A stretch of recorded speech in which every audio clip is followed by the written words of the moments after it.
everyone. Thanks for tuning in. So I've had quite a few people ask me over the last little while if I'd be able to teach them how to do their own oil changes. So every make model car, they're not all going to be the same. But for today, the 07 Impreza needs an oil change.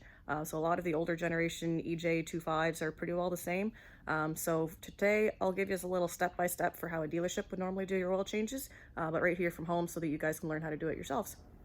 So before you even start your oil change, the basic stuff that you're going to want to make sure that you actually have on hand. You're going to make sure that you got some oil. Mine takes about 4.5 liters of 530. You can put regular or synthetic. I just run synthetic in mine because it's cheaper from work. You're going to make sure that you have an oil filter for the older style EJs, and for any turboed engine, make sure that you got an OEM filter. You don't want to cheap out and get $5 cheaper oil filter because they're not all designed the same. Subaru has capabilities of making sure that you keep oil inside the filter so that you don't lose oil pressure, and you don't want to risk it for $5. Make sure that you get a drain plug gasket. A lot of the Japanese style cars, they all have an aluminum drain plug gasket. Some of the domestic vehicles have just like a little tiny rubber O-ring on there. So make sure that you get the proper gasket for the proper engine. Make sure that you get oil filter wrenches. Some style, it's a lot easier to have this style filter wrench. For the EJs, it's a lot easier to have this style oil filter wrench because they put the oil filter up in underneath the manifold and it's in a really weird spot. So you're going to want to make sure that you get the right filter wrench for the right job to make it a little easier for yourself. Make sure you get a ratchet that's long enough that you can actually crack the drain plug free. Wrenches can sometimes be a little bit of a pain, so make sure that you get a long enough ratchet to make the job a little easier. For the EJs, they take a 17 mil drain plug. Some of the newer ones take a 14, and different domestic vehicles take different sizes as well. So make sure that you got the right ones for the right engine. Make sure that you got a drain plug or a drain bucket that's going to actually hold all of your oil. Little rag, because you're probably going to spill it when you're draining it on the floor. Some jack stands, because you don't want the thing to fall down on you when you're doing it by yourself. And a floor jack, or else you're not going to get it up anywhere. So make sure that you get all of those basic stuff before you even pull your car in to do the oil change.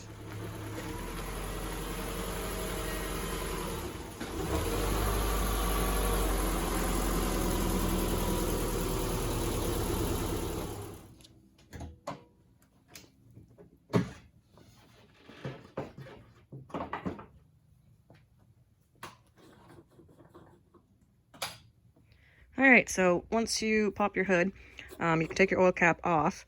Subaru's actually put the oil grade on the cap. Not all manufacturers did for some reason, but that'll be a good way to know what oil your car takes.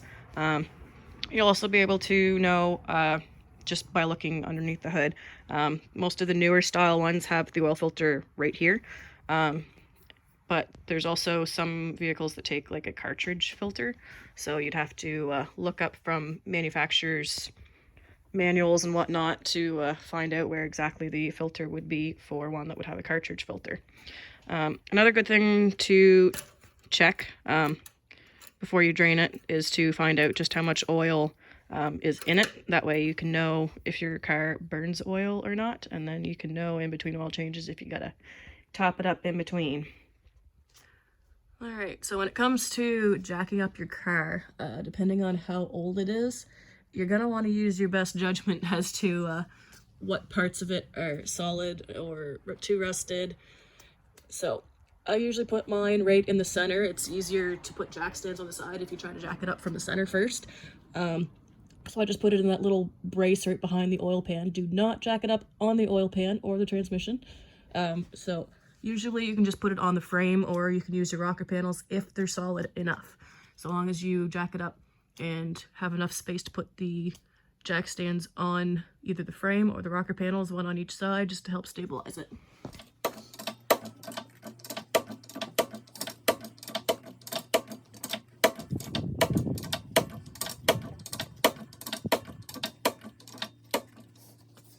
Alright, so once you get it up in the air,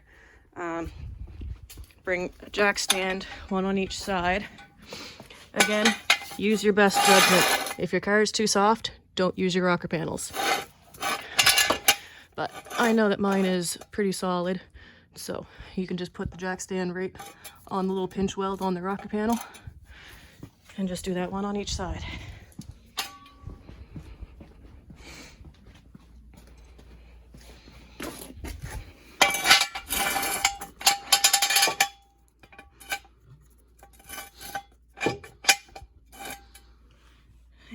And try to put it up as high as you can because that gives you a little bit more space. And so you can lower the jack just so that it secures itself on each of the jack stands.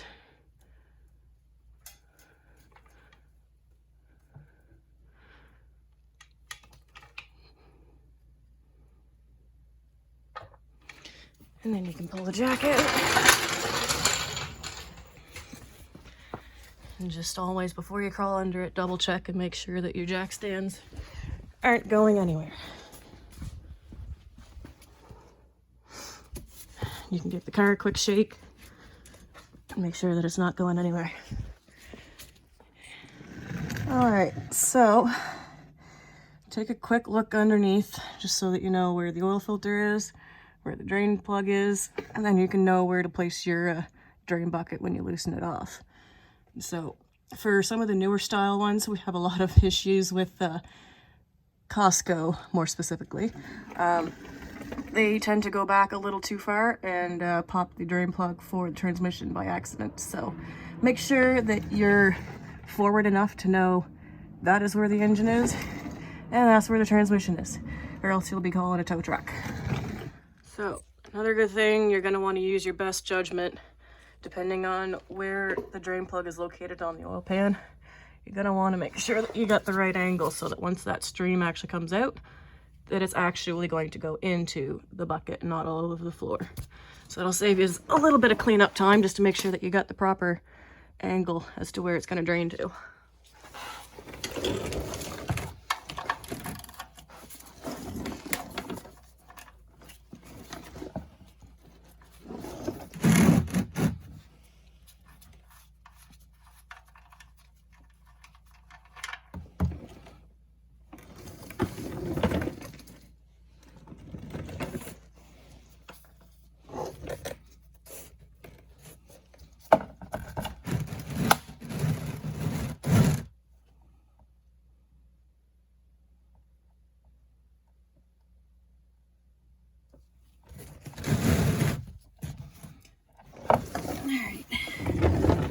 So you can let that drain out for a little bit. You're going to want to let it drain until you can actually until it's almost dripping. So that way you can make sure that you get all the old gunk out of there. And while that's draining, that'd be the best time to take the oil filter off, as long as you can get the drain bucket underneath to cover both sides at the same time.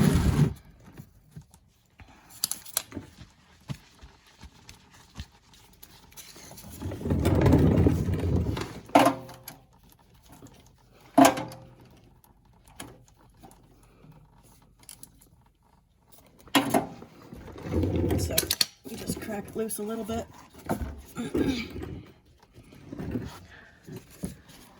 And it only takes just a quarter turn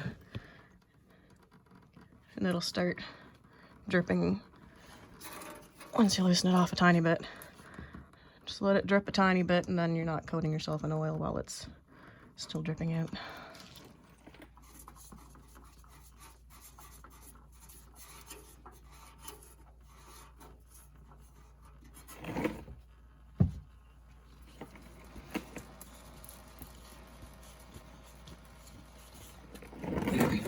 So while the oil is still draining, one good thing to check every time that you change your oil is your tire pressures. And for some people that don't know, almost every manufacturer has right on the inside of the driver's side door what your tire pressures are supposed to be. So the front ones are supposed to be 33 and the back ones are 30. So it'd be a good time to go around and check all of your tire pressures.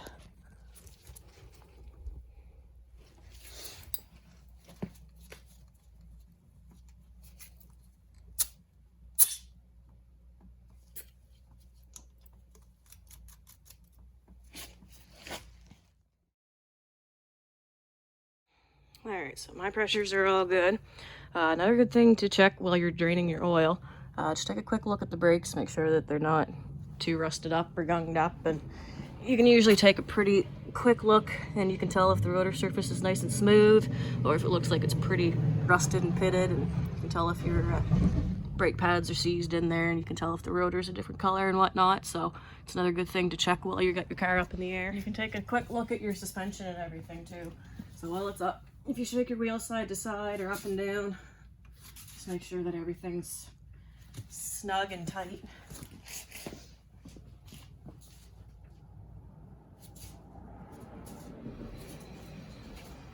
The wheels move nice and freely.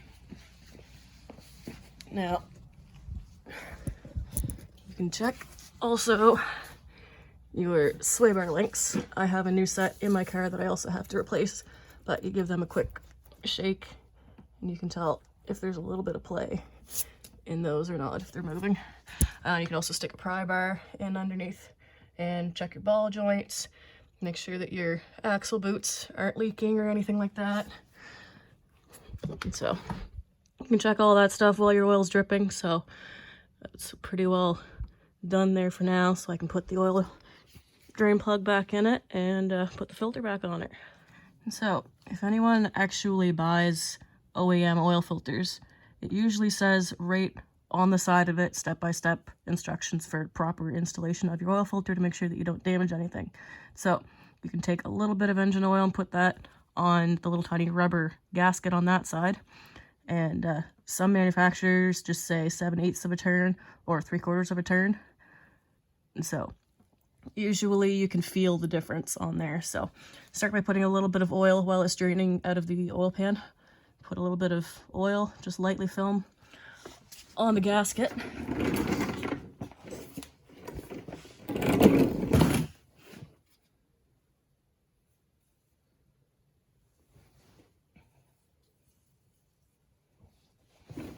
Just a little bit like that.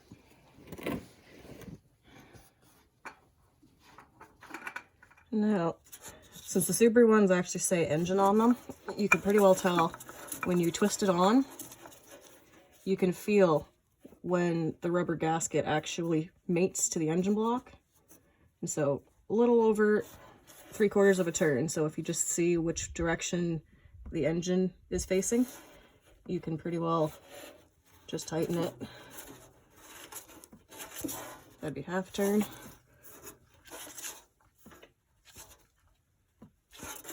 And about 3/4, a little over 3/4 of a turn. So that's as tight as they need to go. Any tighter and then you could damage the threads and you're causing more issues for your next oil change.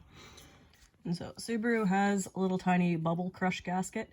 And so usually you put the bubble side facing against the oil pan like that. And so the drain plug doesn't have to be torqued very tight. It only needs to be about 25 foot-pounds. And so if you've never done an oil change before, having a torque wrench handy would be a good idea so that you can get a general idea as to how tight it really needs to be.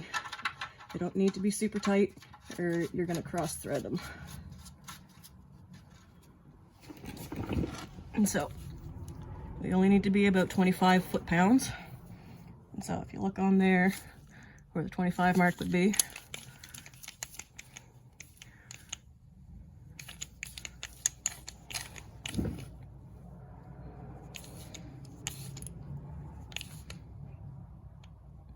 there.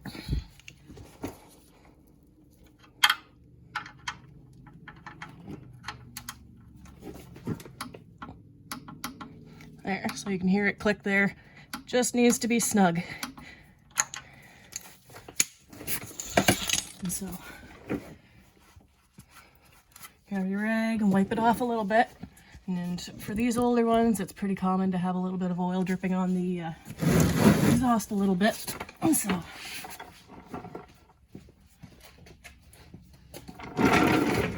spray it off with a little bit of brake clean.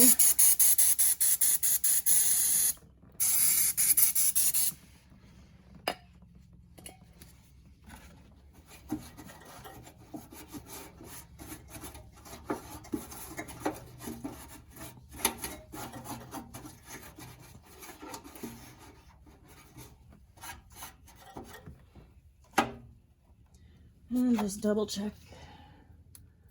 Make sure that you don't have any engine leaks or anything like that while it's up in the air.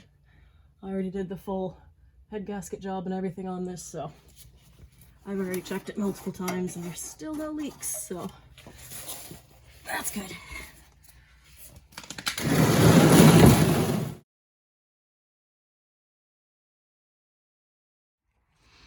Alright, so we're on the home stretch now. So when you look up how much oil your car takes, this one's about 4.5 liters. And so I already have exactly 4 liters of synthetic oil from work, just because we use the bulk stuff.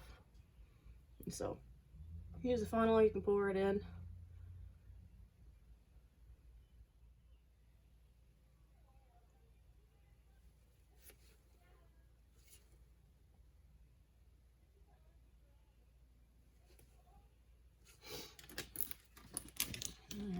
Alright. So once you get it all filled up, don't forget to put the cover back on. So once you get the oil in there, you're going to want to start the car and just let it start and idle just for a few seconds.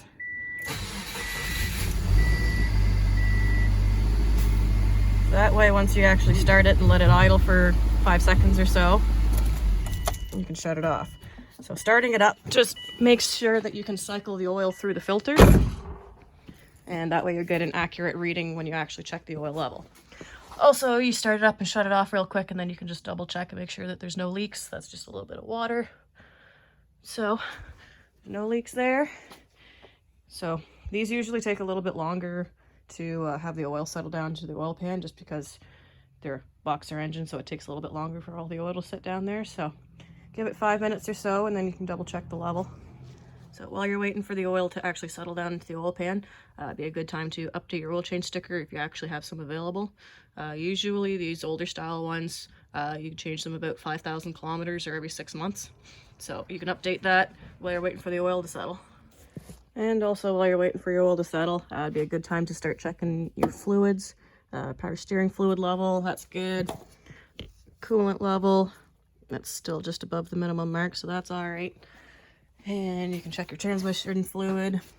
I checked it last time, so there's a little dipstick right down in there. You can check your transmission fluid there while you're waiting too.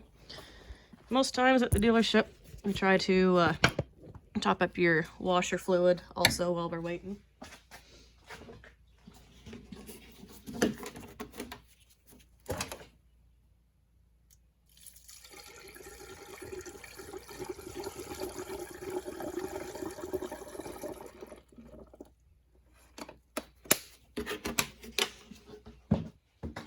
Alright, so once you let it sit for a little while, I actually let mine sit for about 15 minutes because it's a little cold, hasn't been started all weekend, so take it out and wipe it off, and you can pull it out and check it again. And so you've got the 2 marks on the dipstick. I'll wipe it off and show. So you've got the lower mark, which would be, shows an E on there. So that's when you're down about 800 milliliters for Subaru. Some are about a liter in between the top and the bottom one. And so you want to make sure that it's at the top notch right there. That will show that it's on the full mark. So you pull it out, wipe it off, and check it a couple times. So you want to make sure that the oil is right there at the top full mark, which it is. And then you're good to go. Well, that pretty much sums it up for now. Hopefully I educated everyone to be able to safely do their own oil changes. As for disposing of your own oil, make sure that your old stuff gets disposed of properly. Most places where you purchase your oil, some of them can dispose of them for you. Most local shops can also gladly dispose of it for you, just to make sure that it's disposed of safely. Other than that, throw me a comment down below if there's something else that you think that I could educate you on, that I could teach you at home. Other than that, don't forget to like and subscribe. We'll catch you on the next one.